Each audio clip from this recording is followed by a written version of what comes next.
Olha, notícias boas do Corinthians, hein? Se você é corintiano e corintiana e estava com saudade de boas notícias, você tá no vídeo certo, então assiste aqui até o final, porque tem muita coisa boa. Eu tava até com saudade, confesso para vocês, de gravar vídeo sobre estilo novo, tática, novos jogadores, novas funções com o técnico Fernando Diniz. Esse vídeo aqui eu vou explicar para vocês um novo Corinthians.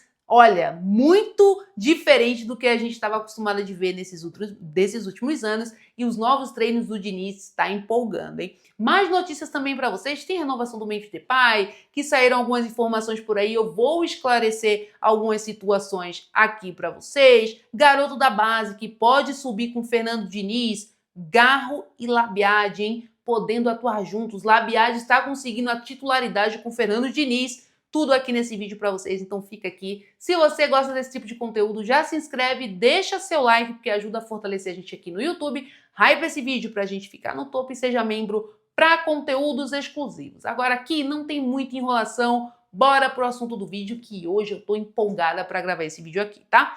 Depois dos últimos acontecimentos, notícias polêmicas, agora eu venho trazer para vocês coisas boas do Corinthians. E esse novo treino, né, esses novos primeiros treinos do técnico Fernando Diniz, durante a Copa do Mundo, pós-férias dos jogadores, tem chamado muita atenção. E por vários motivos que eu vou falar agora aqui para vocês. Primeiro motivo, intensidade e preparação física, tá? Então o Diniz está cobrando muito dos jogadores, intensidade, tá? E preparação física, que era algo que a gente não via, principalmente, gente, na era Dorival Júnior. Então os jogadores pareciam cansados, dava a impressão, toda aquela conversa, toda aquela história que o Corinthians escolhia jogo, que o Corinthians era preguiçoso, principalmente fora de casa. Isso acabou com o Fernando Diniz, tá? Porque ele é um treinador que ele vai cobrar, ele tá cobrando os jogadores, gente, no treino. Ele tá se estressando com os jogadores no treino. Imagina nos jogos. Então, quem quiser espaço no time não vai poder ter preguiça, tá? Então, as informações que eu tenho dos bastidores desses primeiros treinos pós-férias é que o Diniz, ele tá maluco. Ele tá cobrando jogador por jogador a sua melhor condição física e intensidade, principalmente na saída de bola dos adversários, e isso é algo que eu quero muito ver o Corinthians. O Corinthians, até um pouco tempo atrás, era um time muito passivo, que dependia muito das bolas aéreas, dos gols de Gustavo Henrique, de uma individualidade do Garro, do Yuri, do Memphis. Então o Corinthians, no coletivo, deixava muito a desejar. Então dava a impressão, principalmente dentro de casa, né? O Corinthians passou aí acho que 8, 9, 10 rodadas sem vencer um jogo dentro de Itaquera. Cara, isso era inadmissível.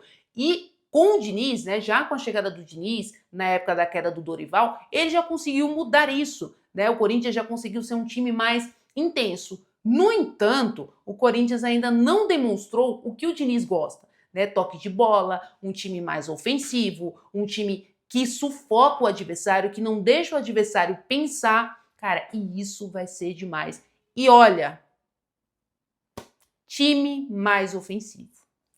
O Diniz, gente, ele tá gostando de 2 jogadores nos treinos. Tem 2 jogadores em específico que o Diniz vem chamando a atenção do Fernando Diniz.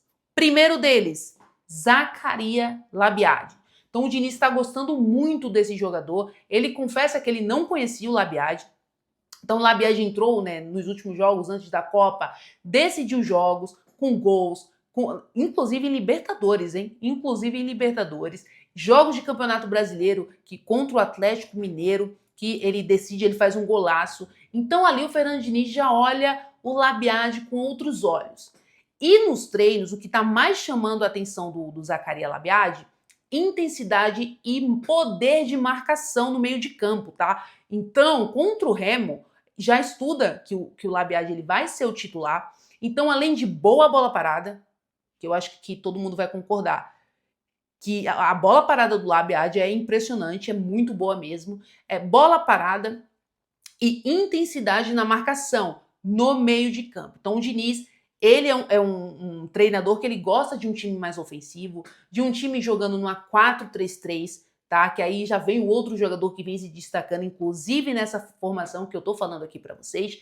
Então o Zaccaria Labiade, ele pode ser um coringa, né, nas mãos do Diniz, como era o Ganso no Fluminense. Só que o Ganso ele não tinha esse poder de marcação como o Zacarias Labiade tem. Inclusive, dá para jogar o Labiade e Rodrigo Garro juntos, tranquilamente, tá? Porque o Zacarias ele faz a função também ali que faz o Breno Bidon, por exemplo, que é um jogador que sabe sair jogando, que quebra a linha dos adversários, né? E tem uma bela visão de jogo, uma baita de uma visão de jogo, mas o Bidon, ele ainda não é aquele fazedor de gols. Já o Labiade, ele já tem mais experiência de pisar na área e tudo mais. E aí, gente, um meio de campo formado por Labiade, Bidon, Garro, pode ficar um pouco mais exposto, mas o Labiade ele tem essa característica de interceptação que aí o Diniz acha muito interessante, tá? Então, foram uma das coisas que mais me chamaram a atenção nesse novo formato do time do Diniz e eu queria muito ver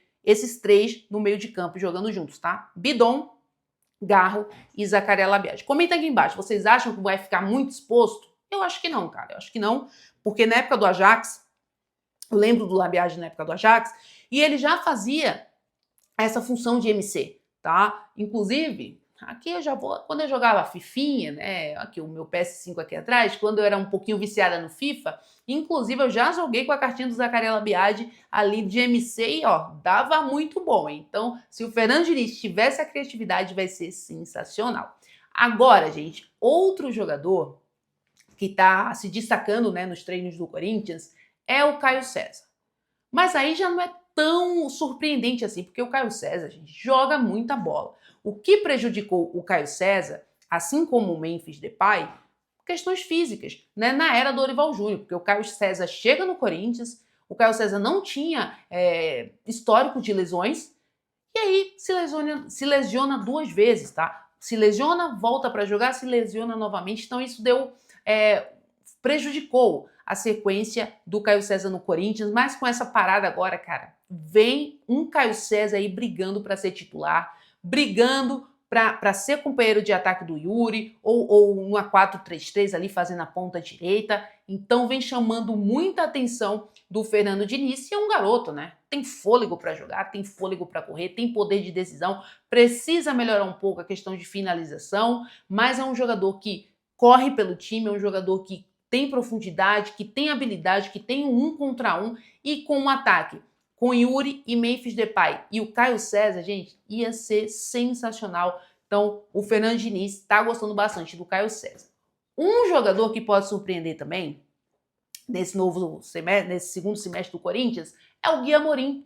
Para quem conhece a garotada da base, esse Gui Amorim, eu afirmo aqui para vocês, vai ser um dos craques do time do Corinthians nesses próximos anos. Vai ser algo parecido com o Breno Bidon, só que ele é mais avançado, né? Ele joga ali mais de camisa 10 mesmo, joga um pouco pelas pontas, mas ele é aquele 10 clássico, é um 10 que chuta muito de fora da área, que tem boa bola parada, e nas mãos, meu amigo, do Fernando Diniz, esse moleque, ele pode ser dos melhores, né, aí do Campeonato Brasileiro nos próximos anos, com certeza, porque é uma promessa, né? Então, com o Fernando Diniz, a gente vê o Bruno Guimarães na Copa, né?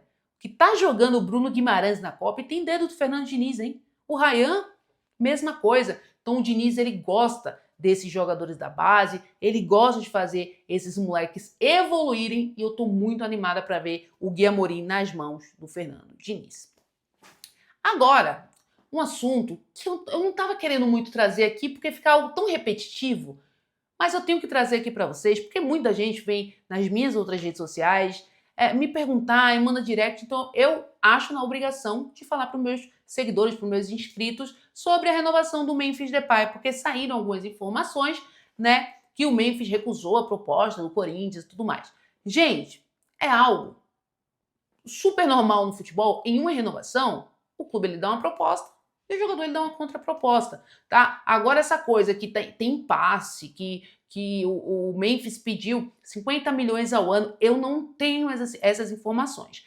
As informações que eu tenho é que o Memphis aceitou reduzir mais de 50% do salário e também facilitar a dívida que tem com o Corinthians. Agora, as informações que eu tinha é que ele iria ganhar 2 milhões e meio por mês. Então esse 1 milhão e 800 mil É menos que o Yuri Alberto ganha no Corinthians. Então, esse valor para o Memphis Depay, creio que ele não vai aceitar mesmo de fato, tá? Então, vai dar uma contraproposta e aí eles vão se alinhar, provavelmente, possivelmente, nessa essa renovação. É questão mesmo de tempo, como eu já afirmei aqui em outros vídeos, pelo menos são as informações que eu tenho, né? Apesar que eu não consigo confiar nessa diretoria do Corinthians, me desculpem, mas depois desse último contrato aí, que muita gente foi a favor, mas eu não consigo confiar da galera que tá lá dentro, mas são as informações que pelo menos eu tenho e eu passo aqui para vocês, beleza? No mais, gente, é isso. Eu acho que vai ser promissor. Tô com muita saudade do Corinthians, cara. Copa do Mundo tá boa demais, tá bacana demais, muitos jogos muito bacanas, mas eu tô com a saudade do Corinthians e quando eu vejo essas notícias de treino, de mudança tática, cara, eu fico empolgada porque eu tô sentindo que com o Fernando Diniz, que eu não era a favor da vinda do Fernando Diniz, mas ele tá calando a minha boca, pelo menos eu acho que o Corinthians ele vai ser um time entrosado, ele vai ser um time encaixado, ele vai ser um time que vai ter um padrão de jogo e ele vai ser um time que ele vai jogar amassando o adversário. E fazia tempo que eu não via um Corinthians com essas características. Eu não gostava muito, né, daquela passividade do Corinthians, mesmo quando foi campeão da Copa do Brasil, mesmo quando foi campeão paulista, era uma passividade assim que eu não gostava. E agora eu tô muito animada com esse novo formato que o Corinthians ele deve apresentar para nós torcedores, tá? Então é isso, gente. Essas foram as notícias aí de última hora do Corinthians. Se você gosta desse tipo de conteúdo, não esquece, tá? Porque muita gente que assiste meus vídeos, gente, não são inscritos. E eu fico de cara, porque, pô, aqui você tem tudo em primeira mão, notícias, análise, pré-jogo, pós-jogo, conteúdos lá em Itaquera, dentro de Itaquera. Então, poxa, se inscreve aqui, não custa nada. Espero todos vocês, inclusive no próximo vídeo, beleza? Então é isso, vai Corinthians e até o próximo vídeo.